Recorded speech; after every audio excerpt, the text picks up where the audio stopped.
Conference का मकसद है जैसा कि इस वक्त जम्मू कश्मीर के जो हालात हैं, जब से महराज मलिक साहब जो एमएलए हैं डोडा के,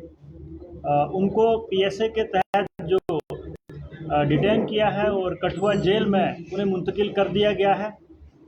उसके मुतालिक और जो पीएसए जम्मू कश्मीर में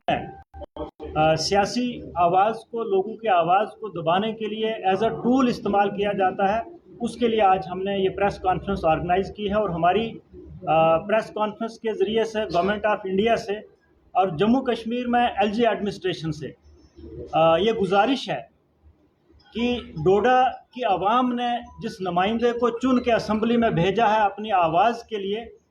उसको फौरी तौर पे रिलीज़ किया जाए। उसके अगेंस्ट जो पीएसए लगाया गया है, पीएसए को रिवोक किया जाए और जम्मू कश्मीर की आवाम जो है इस काले कानून से निजात पाए। उसके लिए मैं गवर्नमेंट ऑफ इंडिया से गुजारिश करता हूं और बिलखसूस होम मिनिस्टर साहब से गुजारिश करता हूं कि पीएसए जैसे कवानीन जो हैं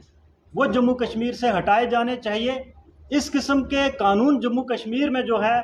वो कुछ सियासी लोग, कुछ सियासी जमातें जो हैं वो अपना मकसद पूरा करने के लिए इस्तेमाल करती हैं और जो उनके खिलाफ, जो उनके हरीफ होते हैं, दूसरी पॉलिटिकल पार्टीज़ के जो लोग होते हैं, जो उनके खिलाफ, उनकी पॉलिसीज़ के खिलाफ, उनकी आइडियालॉजी के खिलाफ अगर बात करते हैं तो उनको इसी तरीके के साथ महराज मलिक साहब की तरह पीएसए के तहत डिटेन किया जाता है, बुक किया जाता है और उनको जेल भेजा जाता है। और मुझे लगता है कि आज की डेट में जम्मू कश्मीर में पीएसए जैसे काले कवानीन की कोई ज़रूरत नहीं है। मिलिटेंसी के खिलाफ लड़ने के लिए जम्मू कश्मीर में और बहुत सारे कवानीन हैं। सिक्योरिटी फोर्सेस यहाँ पे हैं, वो अपना काम कर रहे हैं। और जो जम्मू कश्मीर की हुकूमत है आज की डेट में, मैं उनकी बात करना भी नहीं भूलूंगा कि नेशनल कॉन्फ्रेंस का जो दो चेहरे हैं नेशनल कॉन्फ्रेंस के, कि एक तरफ वो डेमोक्रेसी की बात करते हैं कि हम जम्मू कश्मीर में डेमोक्रेसी को बचाने के लिए काम कर रहे हैं या करेंगे, और दूसरी जानिब एक इलेक्टेड रिप्रेजेंटेटिव को पीएसए के तहत बुक किया जाता है और पूरे जम्मू कश्मीर की आवाम, जम्मू कश्मीर की तमाम रीजनल पॉलिटिकल पार्टीज ये डिमांड करती हैं उमर अब्दुल्ला साहब से कि फौरी तौर पे एक स्पेशल सेशन बुलाएं, इस डिटेंशन के खिलाफ, पीएसए के खिलाफ हम बात करें, एक रेजोल्यूशन लाएं, हम उस रेजोल्यूशन को पास करें। लेकिन बहुत अफसोस से कहना पड़ता है कि उमर अब्दुल्ला साहब ने सिर्फ ट्वीट, प्रेस नोट, उसके अलावा उन्होंने इससे मजीद आगे एक भी कदम नहीं उठाया। तो ये नेशनल कॉन्फ्रेंस का जो दोहरा चेहरा है, डबल चेहरा है, ये भी लोगों के सामने आज एक्सपोज हो चुका है। तो बदकिस्मती है हमारे लोगों की कि इस दौर में जहां इस वक्त हमारा मुल्क जो है, हिंदुस्तान पूरी दुनिया में माना जाता है जमहूरियत में, और वहीं उसी मुल्क में एक ऐसी रियासत जहां पे 1,40,00,000 की आबादी हो और उस आबादी को अपनी आवाज उठाने का हक हासिल ना हो, तो फिर मुझे कहीं ना कहीं लगता है कि एक हमारे इस जमहूरी मुल्क को जो है, जमहूरियत को ठेस पहुंचती है, जमहूरियत का कत्ल होता है। तो मैं आपके जरिए से होम मिनिस्टर ऑफ इंडिया से, हमारे प्राइम मिनिस्टर साहब से और एलजी एडमिनिस्ट्रेशन से यही गुजारिश करूंगा कि इस किस्म का जो कानून है वो गलत यूज नहीं होना चाहिए, और अब यूज हो रहा है। पिछले कई सालों से जम्मू कश्मीर में लोगों की आवाज को दबाने के लिए पीएसए का इस्तेमाल किया जा रहा है। ये कानून जम्मू कश्मीर से हटाया जाना चाहिए, क्योंकि दीगर रियासतों में पीएसए जैसे कानून नहीं है। तो फिर इस मुल्क में सिर्फ एक ही रियासत जम्मू कश्मीर आपको मिली है कि आप यहाँ पे लोगों की आवाज को दबाने के लिए, लोगों की जो जमहूरियत है उसका कत्ल करने के लिए आप पीएसए का इस्तेमाल करते हैं। तो मैं आपके जरिए से गवर्नमेंट ऑफ इंडिया से एक बार फिर से गुजारिश करूंगा कि एक तो महराज मलिक साहब को फौरी तौर पर रिलीज किया जाए, उसके अगेंस्ट लगा जो पीएसए है उसको रिवोक किया जाए और जम्मू कश्मीर से पीएसए जो है उसको हटाया जाए। मेरा सवाल है कि जिस तरह से आपने कहा है कि ये पीएसए एलसी के टाइम में ही लाया गया, दूसरा मेरा सवाल है कि जो पीएसए लगाया गया है उसके वजह जो है वो है कि वो उनकी जो आवाज़ है, जो बात करते थे, वो दूसरे के सेंटिमेंट को विचार मतलब हर्ट करते थे, उनकी भाषा जो है अभद्र है। आपको नहीं लगता ये पटकथा पहले से लगी, क्योंकि असेंबली में भी वो लगातार लोगों की बात करते हैं, लेकिन उनका तरीका जो था वो सही नहीं था। इसी के मद्देनजर उनके ऊपर पीएसए लगाया गया। देखिए, नेशनल कॉन्फ्रेंस ने हमेशा से ही जम्मू कश्मीर के लोगों पर जो सियासत की है, जो हुकूमत की है, वो जबरी की है। और बहुत बार आपने देखा भी होगा कि इलेक्शंस में रिगिंग करवाई। उस वक्त भी इस किस्म के कवानीन का नेशनल कॉन्फ्रेंस ने इस्तेमाल किया। जो उनके सियासी हरीफ थे उनको जेलों में कैद कर दिया। और आज ये बात महराज मलिक साहब तक आ पहुंची है। अब चूंकि महराज मलिक साहब जो हैं वो एक नौजवान उभरते हुए लीडर हैं, मैं उनकी जो लैंग्वेज को लेकर के हम तमाम लोग, मीडिया के लोग भी, पॉलिटिकल पार्टीज के लोग भी, और ज़ाती तौर पे मैं खुद भी कहता हूं कि लैंग्वेज दुरुस्त नहीं थी। लेकिन इसका यह मतलब नहीं है कि आप उसकी लैंग्वेज को लेकर के उस पर पीएसए लगा देंगे और लाखों लोगों की आवाज़ को आप बंद कर देंगे, कैद कर देंगे। महराज मलिक साहब की जो लैंग्वेज थी, कहीं ना कहीं मैं उसको एंडोर्स तो नहीं कर रहा, लेकिन उसको मजबूर किया गया एडमिनिस्ट्रेशन की तरफ से। आज की डेट में एडमिनिस्ट्रेशन में बैठे लोग और बिलखसूस जो आईएएस ऑफिसर्स हैं, जब वो चेयर पे बैठते हैं वो आम आदमी की बात नहीं सुनते हैं। और जब आम आदमी की बात करने के लिए महराज मलिक साहब उनके साथ बात करते हैं तो फिर लहजा तल्ख हो जाता है। जब उनकी भी बात नहीं सुनी जाती तो मुझे लगता है कि कहीं ना कहीं महराज मलिक साहब को मजबूर किया गया ऐसा लहजा इस्तेमाल करने के लिए। वरना महराज मलिक साहब डीडीसी रहे हैं, उनको अच्छा खासा तजुर्बा है, उसके बाद वो एमएलए बने हैं, ग्राउंड से जुड़े हुए हैं और लोगों ने उनको चुना है, लोगों ने उनको मौका दिया है। वो अगर बुरे इंसान होते तो वो असेंबली में नहीं पहुंचते। जी जी, एक सवाल रहेगा मेरा आपसे कि जिस तरीके से आप डिमांड कर रहे हैं कि पीएसए महराज मलिक से हटना चाहिए और जल्दी से जल्दी उनको रिहा किया जाना चाहिए, कैसे देखते हैं कि जैसे हर जगह यही सुनने को मिल रहा है कि उनकी शब्दावली को लेकर पीएसए लगा, मगर शब्दावली को लेकर पीएसए नहीं लगता है, ये आप ही समझते होंगे। तो क्या लगता है किस चीज को लेकर पीएसए लगा? देखिए, जहाँ तक महराज मलिक साहब का पीएसए का मामला है, डिप्टी कमिश्नर साहब ने कुछ चीज़ों को ज़ाती ले लिया, पर्सनल ले लिया। और जब लोगों में ये बात चली कि लोग सड़कों पर आए तो फिर उसको एक दूसरा मोड़ देने की भी कोशिश की गई। आपने देखा होगा कि शुरुआती दौर में डीसी साहब ने बहुत कोशिश की, इधर उधर से प्रेस कॉन्फ्रेंस करवाई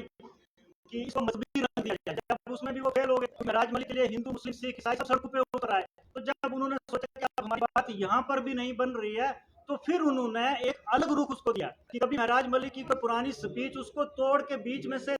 10-20 सेकंड की स्पीच निकाल दी। एक स्पीच उनकी मैंने सुनी है, मैंने महराज मलिक का पेज जब देखा, पूरी स्पीचेस उनको मैंने देखा कि हो सकता है कहीं पे उसने गलत बोला हो, लेकिन मैंने देखा उनको बोलते हुए महराज मलिक का जितना नेशनलिस्ट आदमी जम्मू कश्मीर में दूसरा कोई नहीं हो सकता है। उन्होंने एक बात की असदुद्दीन ओवैसी साहब के खिलाफ कि आप मुसलमानों की बात करते हो, आपको जम्मू कश्मीर के लोग मुसलमान नहीं दिखाई देते हैं क्या? जम्मू कश्मीर जो है वो हिंदुस्तान का हिस्सा नहीं है? तो फिर कुछ लोगों ने क्या काट के उससे आगे लगा दिया और ये बोला कि महराज मलिक साहब ने कहा है कि जम्मू कश्मीर हिंदुस्तान का हिस्सा नहीं है। उन्होंने जो भी बात की है वो हिंदुस्तान को मजबूत करने की बात की है, जोड़ने की बात की है, यूथ को मेन स्ट्रीम के बीच में लाने की बात की है। जी, जो बहुत सारे ऐसी सियासी विशेष पार्टियां जो उनकी बदजुबानी को जो आपको भी पता किस तरह की वो लोगों के प्रति, नेताओं के प्रति, दूसरों के प्रति जो इस तरह की शब्दावली का इस्तेमाल किया जाता, ये पिक एंड चूज का क्यों हुआ कि महराज मलिक को ही पीएसए के तहत लाया गया? देखिए, 543 मेंबर ऑफ पार्लियामेंट हैं हमारे मुल्क के, उनमें से 246 एमपी जो हैं उन पर संगीन किस्म के क्रिमिनल केसेस रजिस्टर्ड हैं और 25 से 40 के बीच में ऐसे एमपी हैं जो कन्विक्टेड हैं, कोर्ट ने उनको सजा दी है, सजा याफ्ता है, लेकिन उनके खिलाफ पीएसए नहीं लगता है। हम जब जम्मू में बात करते हैं, भारतीय जनता पार्टी के लोग यहाँ पे विक्रम रंधावा साहब को हम देखते हैं, जो उनकी लैंग्वेज है। मैं ये नहीं कहता हूँ कि उनके खिलाफ पीएसए लगना चाहिए, मैं ये कहता हूँ कि किसी के खिलाफ भी पीएसए नहीं लगना चाहिए। अगर विक्रम रंधावा ने गलत बात की है तो उनके खिलाफ एफआईआर दर्ज होना चाहिए जितना उन्होंने गलती की है। महराज मलिक साहब ने अगर लैंग्वेज का गलत इस्तेमाल किया तो उसके खिलाफ वही एफआईआर लगना चाहिए, ना कि पीएसए लगा करके उसको कठुआ जेल भेज देना चाहिए। तो आज जम्मू कश्मीर में जो हो रहा है, और जम्मू कश्मीर नहीं पूरे मुल्क में जो हो रहा है, कि एक जो जमात है वो हुकूमत में बने रहने के लिए अपने हरीफों की आवाज़ को दबाने के लिए, लोगों की आवाज़ को दबाने के लिए ऐसे कानून का इस्तेमाल करते हैं, एज अ टूल यूज़ करते हैं। जिस तरह से मिराज मलिक के केस को लड़ने के लिए एक वकील जो है उन्हें मनाही कर दी, मैं नहीं लड़ूंगा। आपको लगता है कि उसके ऊपर भी किसी का दबाव था? ये भी एक बदकिस्मती की बात है। हालांकि हम कोतवाल साहब की इज्जत करते हैं, वो सीनियर एडवोकेट हैं, बार एसोसिएशन के प्रेसिडेंट भी हैं, लेकिन बदकिस्मती एक ये भी है कि इतने बड़े वकील, बार एसोसिएशन के प्रेसिडेंट, और अगर वो दबाव में नहीं आए हैं, जो मैंने उनकी प्रेस कॉन्फ्रेंस सुनी है, उन्होंने ये कहा है कि महराज मलिक साहब की कुछ वीडियोस वायरल हुई हैं जिसमें वो देश तोड़ने की बात करते हैं। तो एक सीनियर एडवोकेट बिना सुने, बिना सोचे, बिना समझे, बिना वीडियो को क्लैरिफाई किए इस किस्म की स्टेटमेंट देता है, तो मुझे लगता है कि इससे बड़ी बदकिस्मती और कोई नहीं हो सकती। जिस तरीके से पहले असेंबली सेशन चला, उसके बाद असेंबली सेशन जम्मू में चला, वहाँ पर एक बयानबाजी जो है महराज मलिक द्वारा की गई, उसके ऊपर भी पहले से संजय में उनके लिए बनाया जा रहा था, क्योंकि उनकी शब्दावली जो है वैसी, उन्होंने एक समुदाय के ऊपर साफ तौर पर कहा था तिलक लगाकर वो शराब पी, मगर दूसरे दिन उनके बयान चेंज हुए और उन्होंने कहा कि नहीं, हम